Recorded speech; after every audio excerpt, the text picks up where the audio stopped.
Down since day one-ish. Right, guys, I have a cold, so let's try and get this SmackDown review bubbling, baby. Let's try and review it as best as I can here. There's probably going to be a lot of sneezing. There's probably going to be a lot of the above. And, yeah, we're going to dive into it. Was it a good SmackDown? We'll have to wait and see. But we kick off. I'm actually surprised it kicked off with us. We kick off with the tribal chief. He's going to court. He's going to the trial. Whatever you want to call this. Usos come out. They get a massive pop. We are in Madison Square Garden, which they managed to sell it eventually. They weren't sold out yesterday by the time we were making the preview. They talk about how Roman Reigns, he could not be beaten, but I did it. I'm the man. I'm the daddy. I've jobbed it. I've got him done. Roman Reigns then comes out. Fans are chanting, "You suck. You got pinned." The "you got pinned" chants are serious, going on for a long time here. Heyman grabs the mic, says that he is Roman Reigns' defense counsel tonight for the tribal court, and he's ready to show defense exhibit number 1. But then the Usos tell Heyman to shut up. Then Solo goes to a corner by himself, and the crowd are going, "Solo, Solo." Out comes Roman Reigns.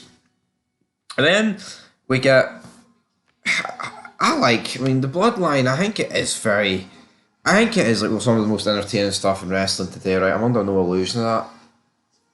But at the same time, everything's dragged out. It feels so long. Like some of the segments to do, then you're getting chants of "you fucked up, Roman, you fucked up," which is all good in the hood. Then they go through some of the worst moments, and it's like the Usos are going, damn.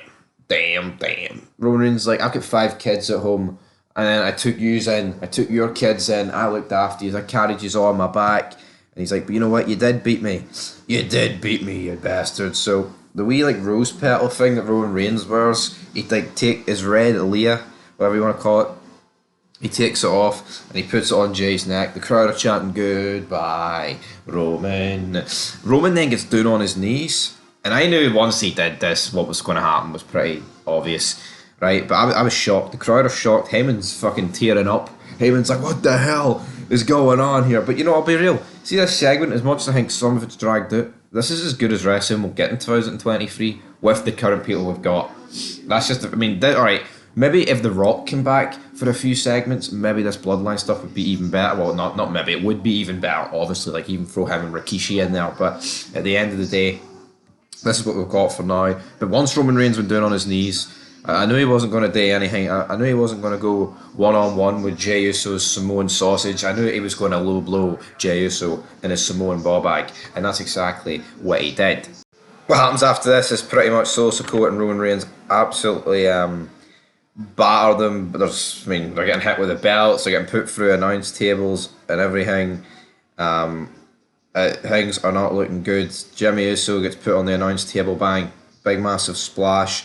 Jimmy Uso is on a stretcher as he gets put into the ambulance, and Jay goes with him. So you're thinking, is that the end of the bloodline tonight? It wasn't, and that's what I liked about this.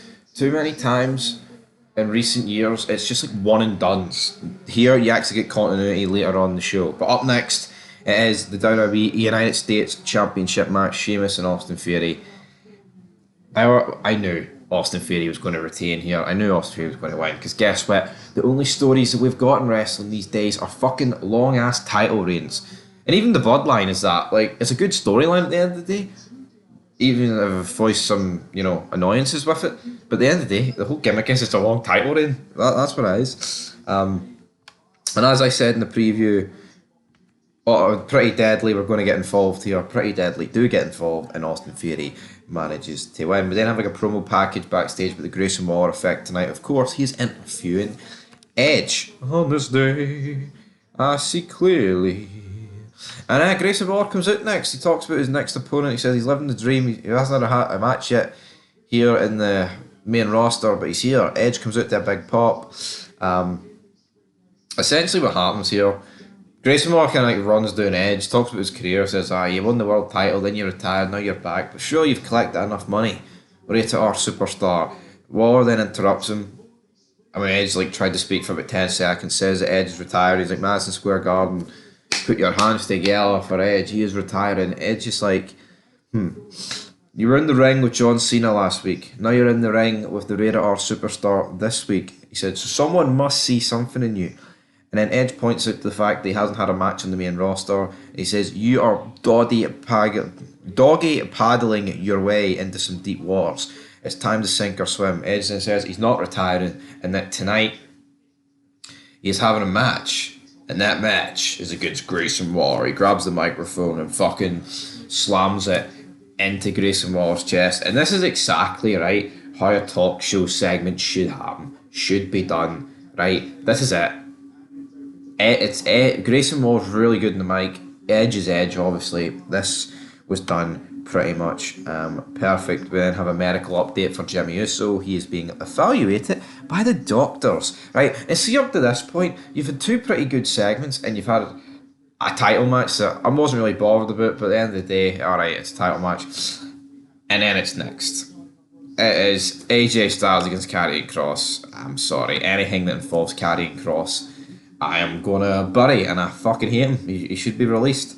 You know what? Release him. Let's get Scarlett Bordeaux doing lap dances to Scott Steiner. Bring it back. Give lap dances to me. It doesn't matter who. I mean, well, it doesn't matter. I'd rather it be to me. I'd rather it be to me than no one else. Damn it. But the point is, Karrion Kross sucks. AJ Styles win. That's all I'm saying. I actually just hate talking about that. We then get a promo package from last week about the whole feud with like Asuka, Bianca Belair, and Charlotte Flair.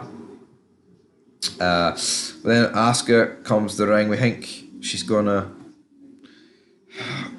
I mean, I say we think she's gonna win. She comes out, she laughs, she says, "No one is ready for Asuka." That's all she's got. Asuka fucking sucks. She's just old. No one cares about her. I don't care about Belair either. I don't care about plastic face Charlotte. Just awful, man. Essentially, what happens here? We get a big brawl. Io Sky then comes out, hits Asuka in the back of the head with the Money in the Bank briefcase. Then Bayley comes out and drops. I'll say Bayley comes out and hits Asuka with a move, and then Asuka gets hit with a big moonsault to a pop. Bayley hands the referee the briefcase so Sky can cash in, but then Bayley hits Bayley, sends her under the ramp. So yeah, you've just got a lot of chaos here. Are we going to get a fatal 5-way at SummerSlam? I think it's like more like a triple threat, to be honest. Up next though, we have Edge against Grayson Waller. This match was alright. Good seeing Edge. It was much better than the disaster class triple threat match that we've seen last time Edge was wrestling on SmackDown. And Edge wins. Waller tried to do is like stunner through the ropes, and Edge hit it with a spear. Edge wins, but I don't know, man. Is it really a smart idea having Grayson Waller lose? Like, I understand, right? They want to keep Edge a star, but Edge took the pin in that triple threat match, man. I feel like there's better ways of protecting people, but I do like, conclusive finishes at the same time, so it's kind of hard to say it's really the best option here, but we've also hear during this match that Cole says that Jey Uso has returned to the arena, man.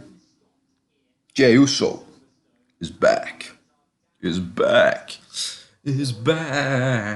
Roman Reigns, Sikoa are backstage. Paul Heyman says that Jey Uso has returned to the arena. Roman Reigns says Jey won't have to look long because he'll be in the ring waiting. So then we head back out to the ring.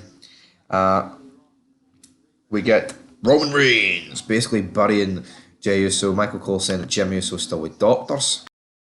And essentially what we get here is kind of like a continuation of what we had earlier on. Jey Uso grabs the chair, he's at ringside, he jumps the barricade, he starts hitting Sikoa, he then starts cracking Roman Reigns with a belt, he then grabs Roman Reigns' title as Reigns, manages to escape, so Reigns is like, put the belt down, but obviously he's not putting the belt down. He then grabs the mic, says, always been that way, you fools took Jimmy from me. Jey then says, Reigns is looking at the judge, jury, executioner right now. Jey says he's got to beat Reigns. This is tribal combat now. Jey doesn't give a damn about no brother or wise man. It's just him and Reigns, one-on-one. And it looks like Jey Uso against Roman Reigns is going to be the match at SummerSlam. And yeah, a pretty strong end. I mean, a strong start. Two alright matches apart from AJ. Well, two good matches and one match I did not care about. I'm going to get a 5 out of 10. That's like the highest rating I've ever gave wrestling. You know what? Every segment, apart from the Grayson, not great, but every segment apart from Karrion Kross and Styles, it was alright. So it's a 5 out of 10, guys. That's pretty good.